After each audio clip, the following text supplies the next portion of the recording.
juga ibadah di salah satu kabupaten di Aceh. Kami juga pernah mengalami hal yang seperti itu. Cuman waktu itu saya langsung berhadapan dengan mereka ini.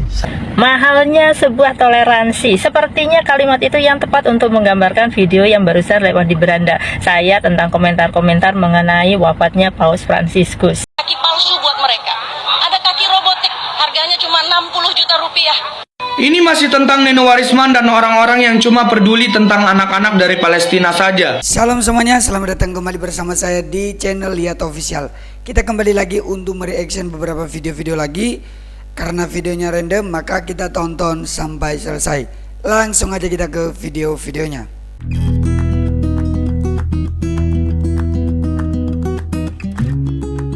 Video yang pertama ada caption mahalnya sebuah toleransi. Kita tonton. Mahalnya sebuah toleransi. Sepertinya kalimat itu yang tepat untuk menggambarkan video yang barusan lewat di beranda saya tentang komentar-komentar mengenai wafatnya Paus Fransiskus. Ya, sebelum jari jemari kalian ini mengetikkan merangkai kalimat-kalimat yang akan menyakitkan umat beragama yang lain, kalau memang kalian tidak ingin bersimpati, lebih baik diam saja, menahan jari jemari kalian. Karena sebenarnya ya ini sudah dicontohkan oleh pimpinan kita Bapak Presiden Prabowo yang mengucapkan bela sungkawa secara terbuka. Menteri Agama kita yang seorang ulama besar, imam besar, Kiai Haji bahkan merasa kehilangan panutannya meninggal, bahkan langsung mendatangi kedubes Vatikan. Sudah diucapkan pula oleh pemimpin Islam, pemimpin Hamas, karena Paus Fransiskus ini adalah bukan hanya pemimpin agama tetapi juga tokoh dunia, tokoh perdamaian. Beliau juga yang selalu menyuarakan untuk mengakhiri genosida di Palestina. Jadi kita sesama, walaupun kita bukan umatnya, kita beragama lain, kalau memang kita tidak ingin bersimpati, ya mendingan kita diam saja daripada menyakiti hati umat beragama yang lain. Apa yang disampaikan oleh ibu ini, dia mementingkan betapa pentingnya dan mahalnya yang namanya sebuah toleransi. Kalau di tengah-tengah umat yang berbeda, apalagi beda agama, beda suku, dan berbeda-beda dalam hal lainnya, kalau tidak ada yang namanya toleransi, maka bisa hancur yang menjadi suatu pengikat di antara umat yang berbeda-beda itu. Dan apalagi kita di Indonesia, walaupun berbeda tetapi kita satu. Namun kalau kita juga melihat orang beragama lain di daerah lain sama seperti ini, kenapa kita harus memberi komentar buruk? Dan saya setuju dengan apa yang disampaikan oleh ibu ini. Tuhan Yesus memberkati ibu ini walaupun dia beragama Islam. Kita next pada video berikutnya. Jadi kemarin gue buat konten tentang meninggalnya Paus Fransiskus dan tata cara dari pemilihan paus berikutnya. Kemudian gue tinggalin kerja dan ternyata kontennya FYP, yang nonton itu lebih dari 400.000 orang. Tapi setelah gue buka kolom komentarnya gue cukup kaget ya, karena ada beberapa komentar yang menurut gue itu tidak respect. Jadi komentar-komentar itu kurang lebih seperti ini guys. Nah kadang gue miris melihat kedewasaan berdigital di Indonesia ya. Salah satu hal yang paling mudah untuk dilakukan semua orang adalah diam teman-teman. Jadi ketika omongan kalian atau ketikan kalian itu dirasa akan menyakiti hati orang lain, lebih baik itu kalian diam, kita itu diam. Pun setiap kali kalian mau berbicara ataupun mengetik di media sosial, kalian pikirkan baik-baik konsekuensi dari omongan dan juga ketikan kalian itu guys. Karena kebebasan berpendapat itu bukan berarti nggak ada batasnya. Ada batasnya, batasnya adalah moral dan juga norma. Kalau kalian misalnya tidak sependapat dengan kepercayaan orang lain, itu nggak apa-apa guys, tapi sifat sendiri untuk kalian. Hal paling mahal yang dimiliki oleh Indonesia adalah keberagaman guys. Kalian nggak bisa mengubah itu, sampai kapanpun kita akan tetap beragam and you have to deal with it. Kalian harus terima itu sebagai sebuah kenyataan dan sikap yang paling tepat adalah toleransi. Jadi menurut gua, kasta tertinggi etika dari orang bermedia sosial itu adalah mereka bisa menjaga ketikannya. Dan gue berharap komen-komen semacam tadi itu tidak kita lihat lagi di media sosial, karena itu menunjukkan kualitas diri kita dan sejauh apa kita sudah menjadi manusia. Salam toleransi untuk semuanya ya. Yang dialami oleh mas-mas ini juga sama. Dia mengalami di komentar-komentar videonya ada yang berkomentar buruk. Dan sekali lagi dia memberikan pengajaran bagi kita, pelajaran bagi kita, lebih baik diam kalau memang tidak mampu bertoleransi. Itu aja. Kalau tidak mampu berempati, sudah diam aja. Oke, kita next pada video berikutnya. Anak-anak laki-laki kita di Palestina patah putus kakinya dan kita belum lagi mengumpulkan kaki-kaki palsu buat mereka. Ada kaki robotik, harganya cuma 60 juta rupiah. Ini masih tentang Nenowarisman dan orang-orang yang cuma peduli tentang anak-anak dari Palestina saja. Dan sekarang Nenowarisman sedang mengumpulkan uang 60 juta buat membantu anak-anak dari Palestina.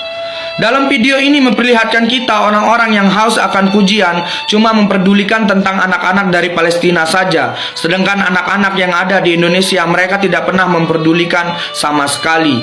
Ya contoh seperti anak-anak ini dari kecil sudah bisa bekerja, mencari nafkah demi sesuap nasi. Kenapa kita tidak bantu orang-orang yang ada di negara kita dulu? Kenapa kita cuma memperhatikan tentang orang luar saja? Gua rada heran ya kenapa yang diperdulikan cuma Palestina, Palestina, dan Palestina saja. Sedangkan orang-orang yang ada di sekeliling kalian atau yang ada di Indonesia, kalian tidak pedulikan sama sekali. Sedangkan di Indonesia masih banyak banget orang-orang yang butuh bantuan dari kita semua. Orang-orang yang ada di sekelilingnya. Tapi kalian pura-pura tutup mata, tutup telinga. Apa sehaus itu kalian tentang pujian? Kalian pengen dipuji sama orang lain? Kalian memang hebat, sudah membantu orang-orang yang ada di luar sana. Tapi kalian tidak pernah mau membantu orang-orang yang ada di dalam negara kalian sendiri. Ya, benar apa yang disampaikan oleh abang-abang ini, bahwa jangan kita terlalu melihat di luar sana, tapi di negeri kita sendiri pun kita seolah-olah buta tidak melihatnya. Kita mengumpulkan uang untuk mereka di sana, tapi kita di dalam justru lebih parah. Banyak yang masih kekurangan, banyak yang masih membutuhkan. Kenapa kita mengutamakan yang di luar sana? Boleh memanusiakan orang lain boleh, tapi yang dekat juga ya kita perlu untuk memberikan dorongan, memberikan donasi, memberikan bantuan kepada mereka yang membutuhkan. Oke, kita next pada video berikutnya. 99% wanita Kristen tak pakai kerudung. 99% wanita Kristen pakai seluar pendek.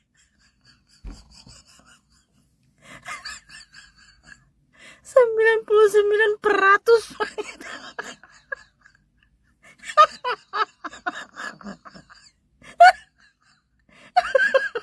99% wanita Kristen pakai seluar pendek.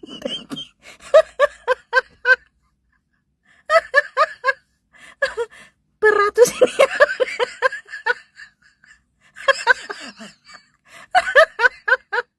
Ya Tuhan Yesus, tolong. Yang komentar-komentar seperti ini kita sudah tahu lah mereka beragama apa, karena mereka memang tidak suka dengan agama Kristen, dan komentar-komentarnya pun nggak jelas. Pertanyaan mereka kadang-kadang ya seperti ini. Kita next pada video berikutnya.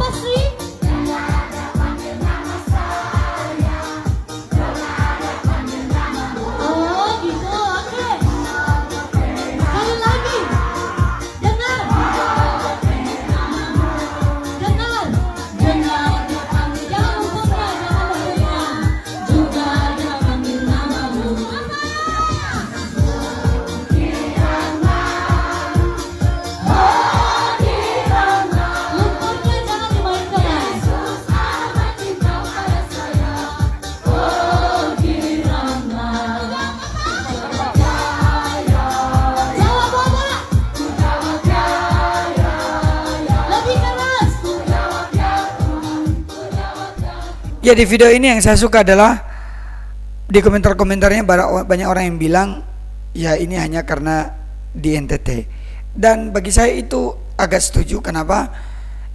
Di tempat lain belum tentu bisa terjadi seperti ini, apalagi yang mayoritas beragama lain. Tidak diizinkan orang Kristen seperti ini. Tapi saya kurang tahu, kalau mungkin kalian memiliki pemandangan lain, pengalaman lain, dan juga kalian melihat sendiri di tempat dimanapun kalian berada, bisa kalian komen di kolom komentar. Oke, kita next pada video berikutnya. Kak, bagaimana kalau kita buat baik tapi orang balasnya jahat kepada kita? Kenapa kamu berharap dari manusia? Kenapa kamu berharap hal-hal yang baik dari manusia? Berharap saja kepada Tuhan. Karena firman Tuhan juga bilang terkutuklah orang yang mengandalkan manusia. Tugasmu tetap melakukan kebaikan. Perkara balasnya seperti apa, itu bukan urusan kamu. Harapanku di dalammu, hanya Kau Yesus Tuhanku.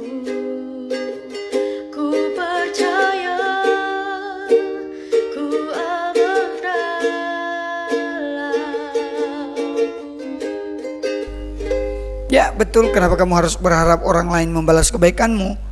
Beda dengan ajaran lain. Kalau orang Kristen itu mengajarkan kalau orang lain berbuat jahat kepadamu, ya jangan dibalas. Kalau kita berbuat baik kepada orang lain dan kemudian dibalas dengan jahat, ya udah doakan aja dia juga. Yang penting kita menyembah Tuhan. Oke, kita next pada video berikutnya.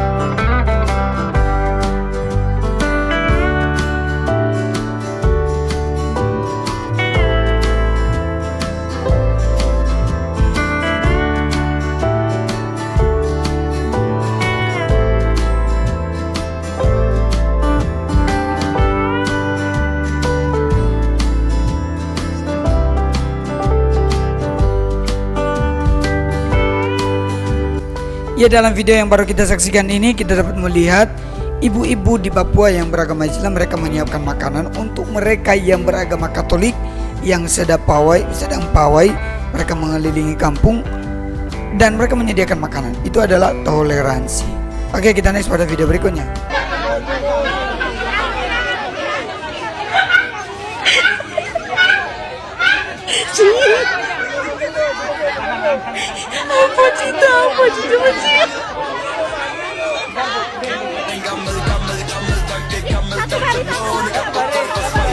Soal boykot ini sebenarnya udah ulang-ulang, banyak influencer sudah ngomong, YouTuber sudah ngomong, tapi tetap aja juga ya seperti begitulah.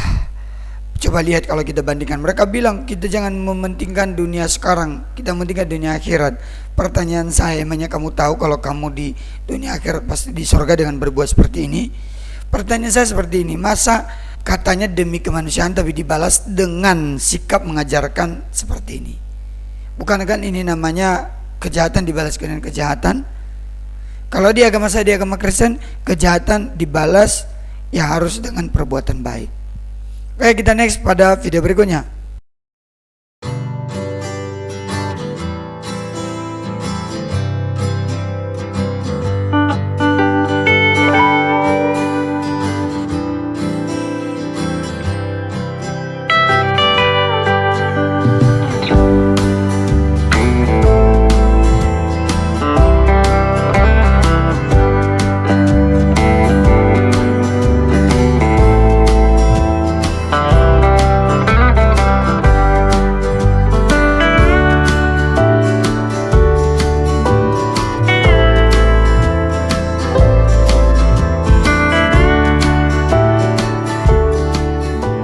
Ya, pada video ini abang ini menunjukkan bahwa dia seorang yang berada di di Aceh sana, di Aceh Tenggara, dan dia orang yang mengikut Yesus dan dia di gereja. Puji Tuhan.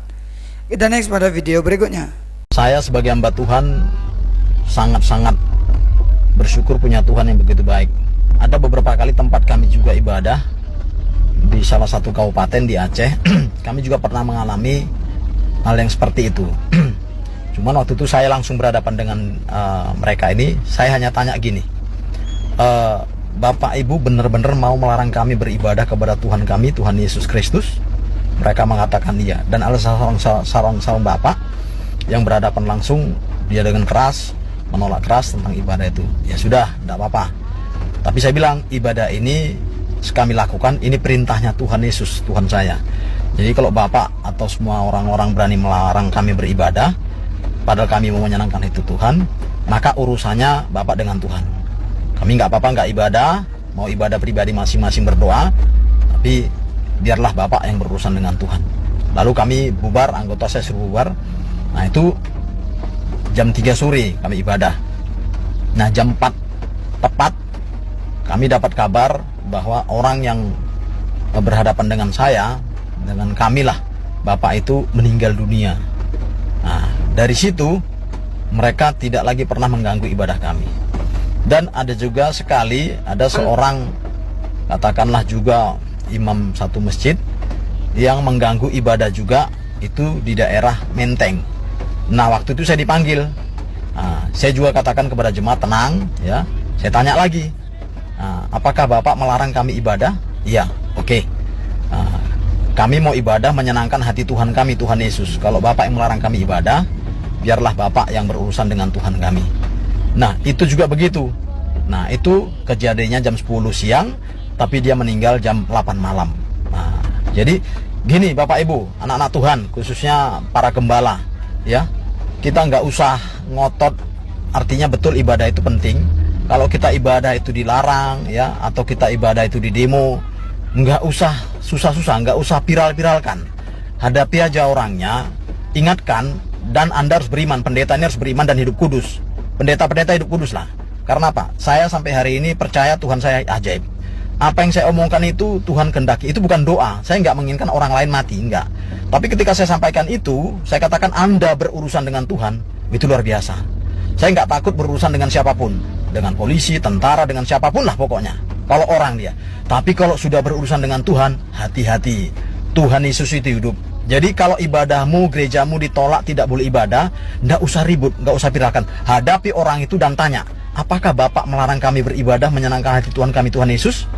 Kalau dia katakan iya, biarlah Bapak berurusan dengan Tuhan. Biar Tuhan yang urus. Setelah kejadian itu, lihatlah, pasti ada hal yang luar biasa. Nggak usah ribut-ribut, nggak usah ribut-ribut. Kalaupun dilarang ibadah di situ, pergi pulang ke rumah masing-masing, ibadah dulu masing-masing. Ingat, dengan beriman, hati yang tulus, Tuhan itu nggak tidur, Tuhan itu hidup.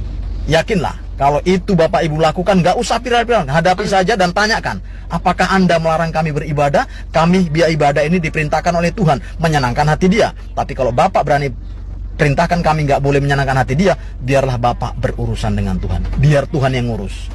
Dan berapa kejadian itu membuat orang tidak lagi mau mengganggu ibadah kami sebagai orang Kristen. Terima kasih dari Pak Pendeta ini memberikan pengalaman bagi kita, memberikan kita juga tips. Ya mungkin Bapak Ibu yang menonton yang mengalami, ya ini menjadi tips bagi kita kalau ada orang yang melarang untuk beribadah. Karena sebenarnya kita juga bisa untuk mempertanggungjawabkannya dan mempersoalkannya. Oke, kita next pada video berikutnya. Indonesia keren banget ya. Meski mayoritas penduduknya tuh beragama Islam, tapi Indonesia tuh mendapatkan kehormatan besar dalam dua momen bersejarah pasca meninggalnya Paus Fransiskus. Yang pertama itu proses pemilihan Paus baru. Yang kedua, penghormatan terakhir sebelum pemakaman Paus. Uskup Agung Jakarta, Ignatius Suharyo Harjoatmojo bakal mewakili Katolik Indonesia dalam pemilihan Paus baru.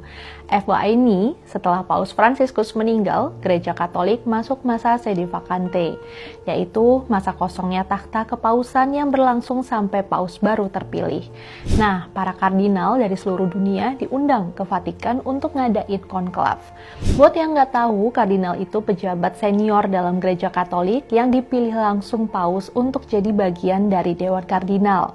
Kalau konklav itu pertemuan Dewan Kardinal yang dilakuin secara tertutup dan rahasia untuk milih Paus. Konklav diadakan di Kapel Sistina dengan suasana yang penuh doa dan kerahasiaan yang tinggi. Paus yang terpilih nanti bakal jadi uskup Roma sekaligus kepala Gereja Katolik Roma sedunia.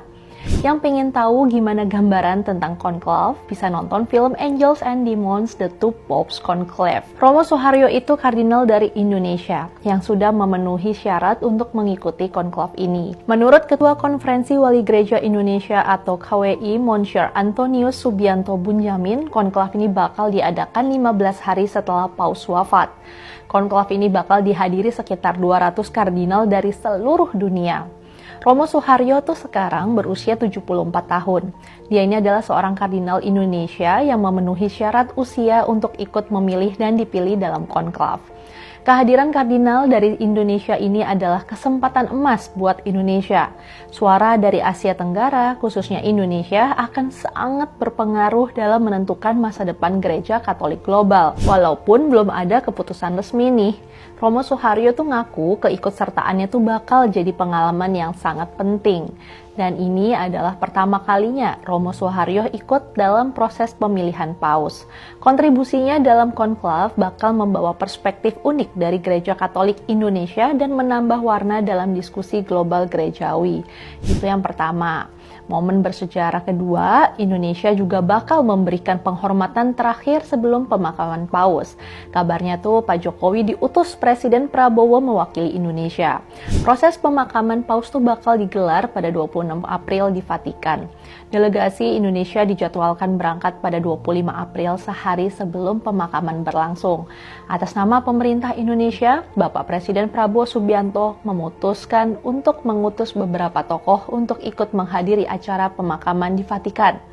Kata Mensesnek Prasetyo Hadi, kami berharap delegasi ini dapat mewakili bangsa dan negara dalam menyampaikan simpati dan bela sungkawa. Tambahnya, selain Pak Jokowi ini, Wakil Menteri Keuangan Thomas Yuwandono, Menteri Hak Asasi Manusia Natalius Pigai, dan mantan Menteri SDM Ignatius Johan juga diutus. Delegasi ini tuh menjadikan simbol penghormatan dari pemerintah Indonesia atas wafatnya Paus Fransiskus. Kepulangan Paus Fransiskus ini meninggalkan duka mendalam buat umat Katolik di seluruh dunia, khususnya buat kita yang di Indonesia. Dalam kunjungan ke Indonesia pada September tahun lalu, Paus secara khusus mendoakan Indonesia. Saya mendoakan agar masyarakat Indonesia semakin bertumbuh dalam keimanan, persaudaraan, dan kasih sayang. Semoga Tuhan memberkati Indonesia, tulis Paus dalam surat yang diberikan ke Presiden Jokowi. Paus juga mendoakan Presiden terpilih Pak Prabowo. Saya sampaikan kepada Presiden terpilih harapan terbaik saya untuk masa bakti yang bermanfaat bagi Indonesia. Negara kepulauan yang luas dengan ribuan pulau yang dikelilingi oleh laut yang menghubungkan Asia dengan Oseania, ucap Paus. Selamat jalan Paus Fransiskus, selamat jalan tokoh spiritual dunia pejuang perdamaian, kemanusiaan, dan dialog lintas agama. Itulah kerennya, tapi jangan sampai hal seperti ini diganggu atau dijadikan jelek oleh orang yang tidak seiman dengan Katolik ya. Jangan sampai. Mereka sudah membuat dengan baik-baik, nama Indonesia dengan baik, dan kita menjadi perwakilan. Jangan sampai nanti itu menjadi rusakannya karena sifat toleransi umat beragama yang lain, mungkin oknum yang lain yang tidak bertanggung jawab merusak. Kita next pada video berikutnya. Ya, pada video ini kalian bisa baca sendiri ya, ini saya kasih captionnya. Memang sih di caption ini mereka bilang bahwa di soal izin ini bukan melarang, tapi hanya soal izin tok. Kalau ada izinnya pasti legal penyegelan itu pasti dilepas. Tapi saya tetap setuju apa yang dibilang Pak Abu Janda, intinya itu intoleran berkedok izin. Walaupun saya tahu Bapak ini banyak yang tidak suka dengan beliau ya. Baik teman-teman, demikian aja video kita kali ini. Karena kalian suka, kalau kalian suka berikan like kalian, silahkan share dan komen. Berikan komentar-komentar yang baik dan positif. Serta kalian juga bisa subscribe channel ini, nyalakan lonceng untuk notifikasi berikutnya. Sampai jumpa kembali pada video-video berikutnya. Tuhan Yesus memberkati kita semua. Shalom.